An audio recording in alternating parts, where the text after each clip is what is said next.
Welcome to Creekside Chats with successful multifamily real estate investors.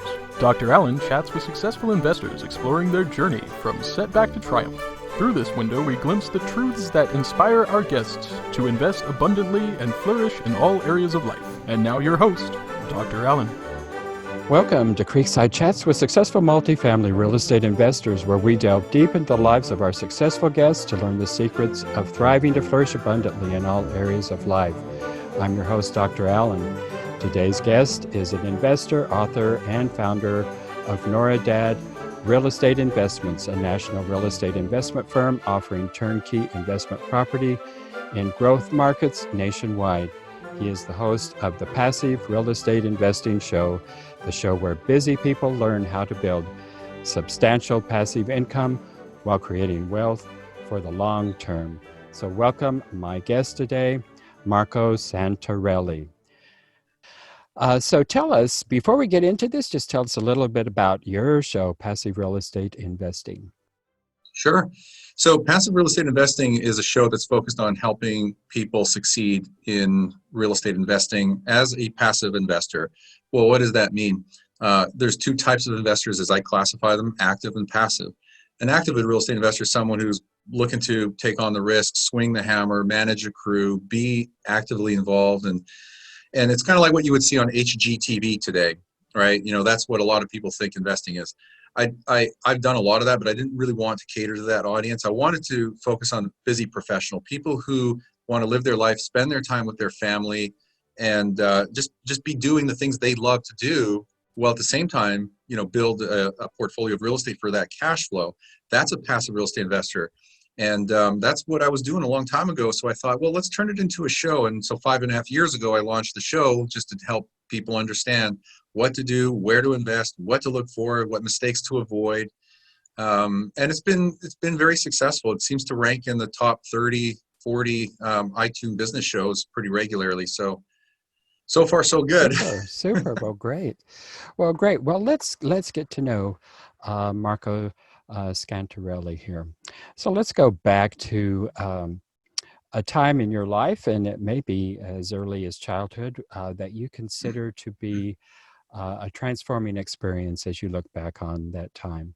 Of course, at the time, you probably didn't think of it that way, but as you look back on it, what was a transforming experience that has really influenced who you are and what you are today?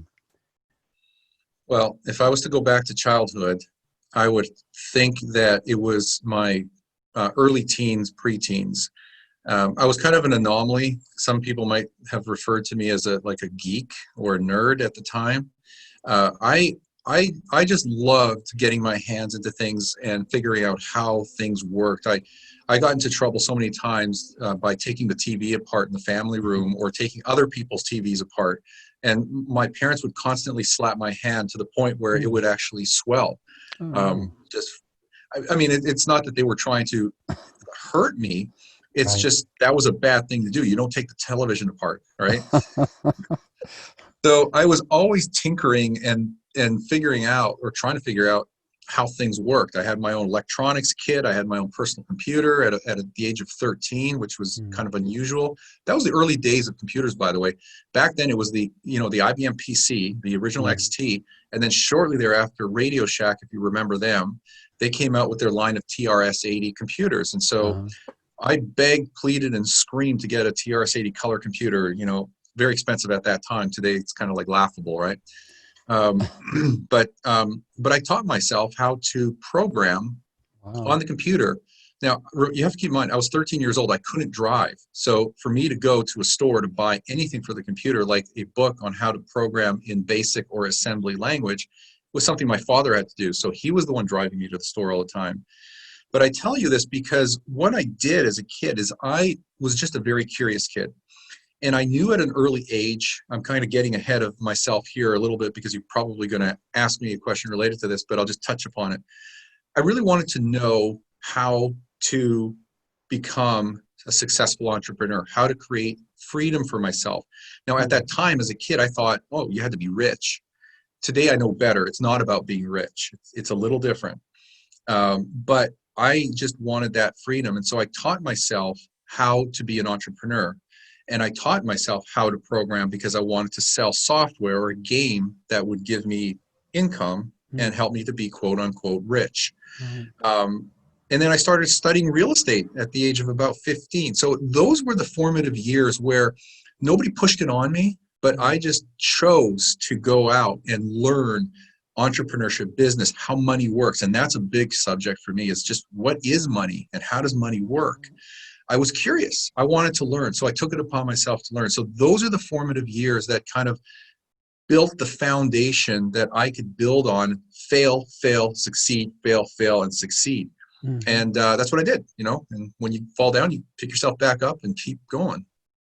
Well, that's an amazing feat for a 13-year-old. I mean, those are astonishing awarenesses for a 13-year-old to come up with, to even understand that the aspect of entrepreneurship and certainly the aspect of money and how that works. Were your family members entrepreneurs, or where did you pick that up? I'm not sure, but I will answer your question because I'm thinking about the answers to your questions as I'm answering them. So my father was a machinist. He was the farthest thing from an entrepreneur, as you could imagine. He worked your basic, 8 to 5, 8 to 4:30 job in a machine shop. And he was very he wasn't against entrepreneurship or business owners, but he was very risk averse. And there were a couple of times in my childhood, not in the early years, but the middle years, where my mother wanted to, who was a little bit more entrepreneurial, compared to my father, a lot more entrepreneurial. She wanted to buy an Italian grocery store. I don't remember if it was for sale, but we knew the family that owned this small Italian grocery store, and I'm Italian, we're Italian. She thought, that would be what I want to do, because she actually worked in the deli at different grocery stores, and so she was familiar with the business as an employee. But my father, basically crapped on the idea. He was really risk averse. He didn't want to take on any debt. So here you have, kind of like Robert Kiyosaki's book, Rich Dad, Poor Dad. Well, here I had, kind of rich mom, poor dad. And that was the mentality. And so I saw both sides, not really knowing the difference, but I just saw the contrast. So my mother never actually got to buy that business, and she tried twice. When we bought our house, the second home that I lived in as a growing up, my father never wanted to move. He never wanted to take on a mortgage, but you would never be able to buy a house without taking on a mortgage, because who's going to spend whatever it was, hundreds of thousands of dollars on a new construction home? My mother finally convinced my father to be that way and just give in and take on a mortgage. So I grew up in this environment where I didn't have a specific role model. I had a father who was risk averse and ultra conservative, and then my grandparents telling me to save, save, save, which is a flawed idea in this environment, in an inflationary world that we live in. And yet I had my mother who was, a bit of a risk taker. She wanted to try and go out there. And then I had an uncle who I wasn't very close to, who went from being a mechanic to buying a fabric, what do you call it, an outfit, the companies who build outfits for restaurants and chains, uniform company. So he bought a uniform company and turned it into a big success. So he wasn't a direct role model, but I watched him succeed as an entrepreneur. And so I got little bits of things from different people. And I think at the bottom of it all is you just had an awareness of a kid. I think kids are smart. I think kids are geniuses. And you just need to give them the environment to thrive. Because look, they're aware. And if you're a parent that puts blinders on kids, you really put them in a box. You keep them in a lane and you don't let them move out of that lane and experiment. But I think good parents allow their kids to experiment. And my parents were good enough to allow me to try things. And that allowed me to kind of just find myself and flourish. So my role models were my parents, but in weird ways. Interesting. It's interesting you mentioned your mother. A number of guests on my show have mentioned the influences of their mothers. And oftentimes business people, I don't think they realize how important their mothers have been in their lives, particularly leading. If they don't see them in business particularly, they don't think they had any influence there. But Mothers have a lot of influence on where we actually end up in life. So at 13, 14, 15, you were looking to become an entrepreneur without really any, probably no mentors. I guess you were reading some books and what have you, but you didn't really have a whole lot of direct guidance and help there. Were you able to actually establish that software company you were shooting for? Well, I did code and create most of the game. And I say most of the game is because back then, I don't know how much you know about computers, Alan. Back then, having 4K of memory was considered a fair amount. 16K was, kind of the top end at the day, and to have 64K was a heck of a lot. And for people to put that into perspective, for people who are listening to this, there's K as in thousands of bytes, then there's megabytes, and then, gigabytes, and then terabytes. So it is a tiny, tiny, tiny amount of memory. So it was really hard to work within, those constraints. So I didn't actually finish the game. I mean, it was operating, but it wasn't enough to actually put it out on the market. I didn't end up selling anything. I didn't make a dime from it. But what I did gain was a ton of experience because I was dedicated. I was focused. I had my head down. I was, calculating the code that needed to be made. And it wasn't basic. It was assembly language, which is like very, very low level, code. It's, I mean, short of writing machine language, assembly language was the next step up. It was like very, very geekish. Yeah. I don't know how else to put it. Yeah. Well, that is amazing. It's the intention though. It's not this. It's not the fact that I actually finished and sold the software. It was the intention and the drive and setting a goal to do this that was the important takeaway, right? Because anybody who's focused on something and spends the time and is dedicated will accomplish something. And clearly you have, and clearly that clearly was a foundational moment in your life. So how did you go from this novice entrepreneur, really, and from there to actually getting into business and into real estate? Kind of an interim stepping stone was, again, in my mid to late teens. I still had this fascination with business and entrepreneurship and real estate. And I grew up in Canada, right? So I didn't make the move until I got married to the U.S. So now I have 3 citizenships actually. But where in Canada did you grow up? So I grew up in Calgary, Alberta, which is for those who don't know, Vancouver's on the west coast. That's the province of British Columbia. The next province over is Alberta. You could literally go to Las Vegas and drive straight up the I-15 freeway and go pretty much to Calgary. It's straight north. Yeah, one of Canada's fairly major cities, yes. It is. Yeah, actually, a lot of people refer to Calgary as Houston's sister city because they're both very oil and gas, heavily oil and gas based in terms of their economies. Calgary's in a much prettier place, though. Yeah, base of the foothills, or the Rocky Mountains. Gorgeous view, a great skiing if you're a skier. Sure, yeah.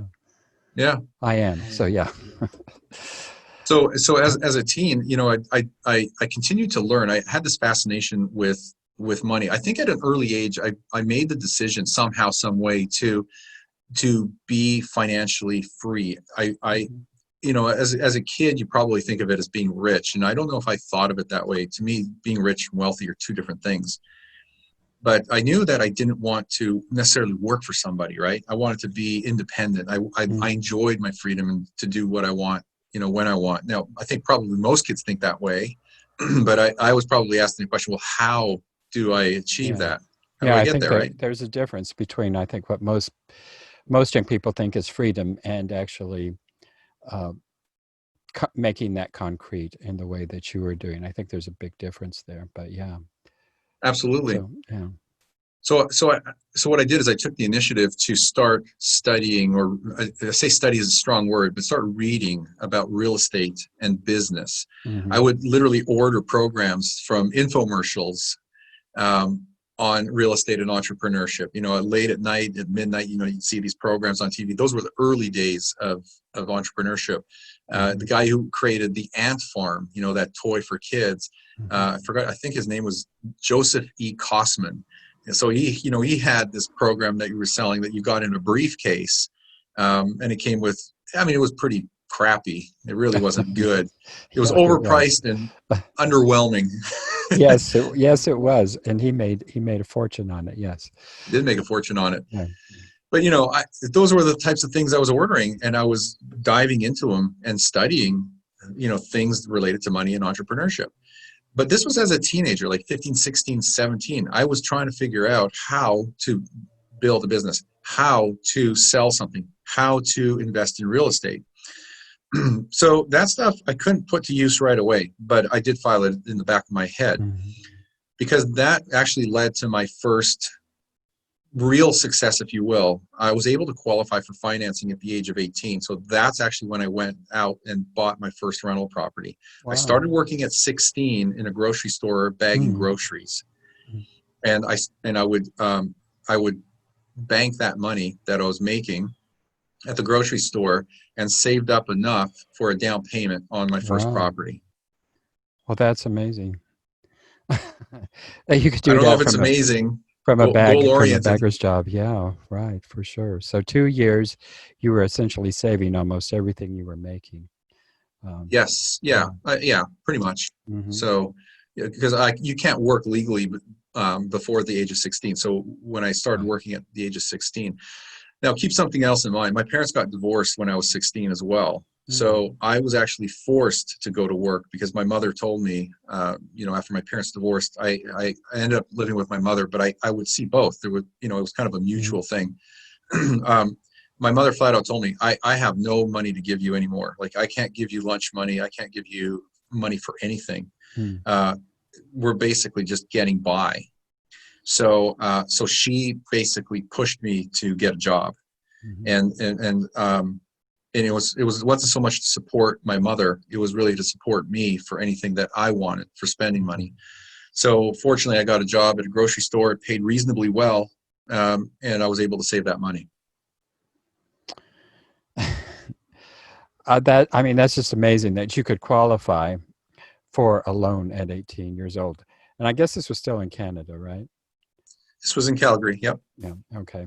And so you had saved the down payment. And were you still working at the grocery store for your first home there? Yeah, I stayed there until I don't remember how old I was. I was probably in my early 20s. So I was there for at least 6 years working at that grocery store. And it was a grocery chain. I moved from different stores, but yeah, same thing.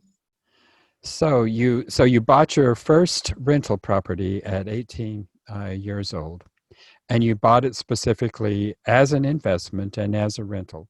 This wasn't for you and your personal use. Is that right? Right. Yeah. And back then there was no internet. So what I tell everybody is that I bought this property that needed some work. It definitely needed some work, needed new flooring, paint, and some other things. So it wasn't a complete fixer-upper, but it needed a complete updating. And so I purchased it, and with the help of my uncle, who was a contractor, a carpenter actually, I hired him to do the carpentry work, and then I did some of the other work myself, painting and whatnot. Then I put a sign on the lawn. There was no internet. The only way to advertise was the newspaper and a sign and flyers. So I put signage out, and I got, some inquiries, and people filled out applications, and I really didn't know what I was doing. This was a completely new experience for me. Wow. So I interviewed, in air quotes, these people that were prospective tenants to find the one that I thought was the right fit. And I didn't know back then what I knew now, as far as, how much income you should have relative to the amount of rent per month and those types of things. I kind of went more off my gut than I did off my intellect. Wow. But ultimately, I found a tenant. I placed that tenant, and I managed the property, which mainly meant that I was just collecting checks, right, and every month, and making sure that there were no issues. And after a few years, I mean, that property was appreciating pretty well. I was at the right place at the right time. So I made off quite well in terms of appreciation. But the biggest mistake I made back then was I sold the property after, several years of owning it. I cashed out well. I was very happy about it. But knowing what I know today, and Alan, knowing what you know today, you know better. You don't really sell real estate for the sake of selling to take capital gains out of that property. You leverage that equity into more real estate. You want to grow your portfolio. So, I didn't know that back then. I know that today, but that's hindsight. Right. So, but it was a good experience. I learned a lot from that, and it kind of leveraged me into, my next opportunity. I got my real estate license, started selling real estate as a real estate salesperson, got to know real estate sales quite well and how real estate brokerages work. And in the process of doing that, I was, buying my next property, which was a condo close to downtown. And again, I did well on that one too. So, small successes lead to larger successes, and you gain experience over time, and then that accelerates your ability to grow and succeed. Oh.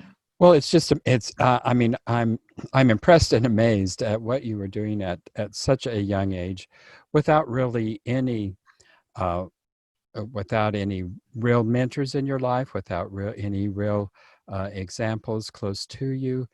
And yet you were doing it, and that in and of itself is amazing. Did your first rental property, was it actually cash flowing? Yes. Yeah, I don't remember the exact numbers, and if I had to take a guess, because this was like decades ago now, I think that property was probably in the $40,000 to $60,000 price range. I believe it was a 2-bedroom, 2-story townhome unit. It was the end unit on a townhome row of row housing. It was in the Northeast Calgary, which is kind of considered like the lower middle income area of the city. So the properties weren't overly expensive, but yes, it did cash flow. No question about it. So I wouldn't have bought it if it didn't cash flow. I was smart enough back then to know that cash flow, was critically important. Otherwise, you're just pulling money out of your pocket every month to carry a property. Yeah, well, that's a lot of first-time buyers don't realize the importance of that cash flow. So, that's another kudos to you for knowing that. Yeah, thank you. Well, it's amazing where you started from and to where you finally came, and it's all because of a lot of determination that's just exactly where you were going to go, and you had an early awareness of that. We're running out of time here, unfortunately, and we are just barely getting to know who you are. But before we leave here, I'm going to ask you one last question, and that is to tell us about a major setback in your life and how you've learned from that, and as you look back on it, how you value that. Before we go into that, could you tell our viewers and listeners one more time how it is they can get in touch with you? Yes, thanks for asking, Alan. The best way to go get a hold of me and the things I write about, my free downloadable guides and the podcast and all that stuff really is located on 2 different websites. NoradaRealEstate.com is the mothership, if you will, NORADA, NoradaRealEstate.com. The sister website has a more memorable name. It's the name of the podcast. It's PassiveRealEstateInvesting.com. And those 2 sites link to each other. So if you find one, you can find the other. Okay. Well, great. Thank you. So tell us about a major setback in your life and how you overcame that and what you have learned from that. That's an interesting question. So I think most people, practically everybody, will have a setback in life. And really, we're human, we're people. We'll probably have many setbacks throughout our lifetime. The question to ask yourself is, what am I learning from that setback, and how can I use that setback to further my life, to get further ahead and take advantage of the setback and turn it into a positive? So, I too have had many setbacks, and I actually had to think about your question, because it's the question is which one. Here's probably relatively speaking, a more recent setback that was a major setback that really is kind of like a crossroads in the road. It's kind of another turning point. So you go down a path, and then all of a sudden it branches out, splits, and then you choose which one you want to go down. So back in 1998, 1999, long story short, a couple of partners of mine at the time, and I raised aggregate total of $9.5 million of venture capital funding out of San Francisco, because it was the heyday of the dot-com era, right? 1998, everybody was talking about, being a dot-com millionaire and starting up some sort of online business. Well, we did that. We set up kind of like a Costco in the golf club industry, the private club industry. And it was going well for a period of time, and it was a great experience. I was the third co-founder, if you will, and I was the chief technology officer at the time. Things were going well for about a year and a half, and then the NASDAQ crashed.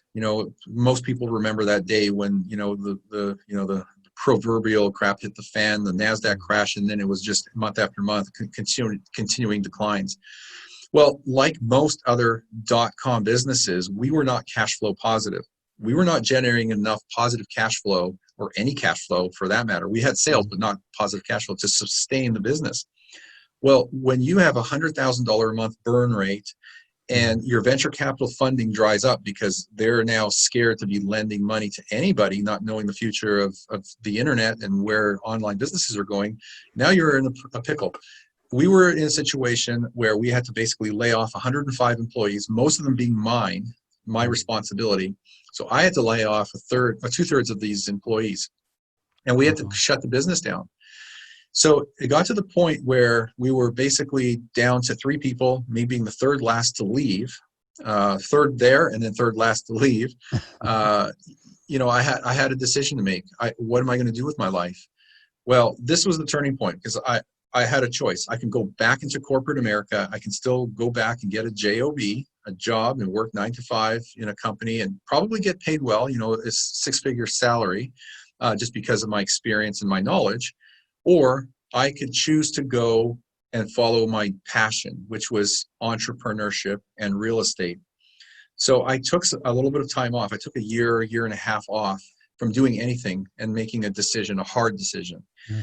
And fortunately, between my wife and I, we had enough in reserves and enough income coming in that, we could, take our time. But ultimately, I made the decision not to get back into corporate America, not to get a job, because I really didn't want to be in that environment. I wanted to be able to grow.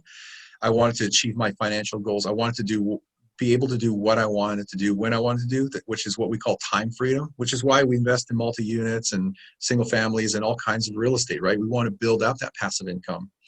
So that's the road I chose. I said, I'm going to be an entrepreneur. I'm going to go back into real estate. I'm going to invest in real estate. I want to be a full-time real estate investor. And in the process of doing that, 16 and a half years ago, I started up Norada Real Estate Investments, the business that you see and know today. It's in its infancy back then, but I grew it to be what it is today. So that was the turning point, or kind of that that critical moment in time that changed the direction of my future, my life. That's interesting to me. I mean, so many great things come out of setbacks. And of course, we don't appreciate those disappointments and setbacks at the time, but as we look back on them, oftentimes they're the greatest things that could have happened to us. And as I've interviewed more and more people, I have seen that very same phenomenon time and time again. So yeah. Well, Marco, what an interesting discussion we have had today. I certainly enjoyed it. I would love to go further into your life, because I think we've just begun to scratch the surface here. So I do hope we can have future conversations. Absolutely. So thank you so much, Marco, for being on the show today. Thank you, Alan. It's been a lot of fun. Thank you so much. Appreciate it. Thank you for tuning in to Creekside Chats with successful multifamily real estate investors, brought to you by Steed Talker Capital. Steed Talker Capital works with both new and established investors nationwide, creating opportunities to flourish in all areas of life. As part of our efforts to make the world a better place, Steed Talker Capital contributes to activities and organizations committed to better understand the equine. These endeavors attempt to enhance the human treatment of horses worldwide. Steed Talker Capital, working for a world where all creatures great and small flourish abundantly. For resources to enhance your well-being through multifamily real estate investment, connect with us online at capital.steedtalker.com.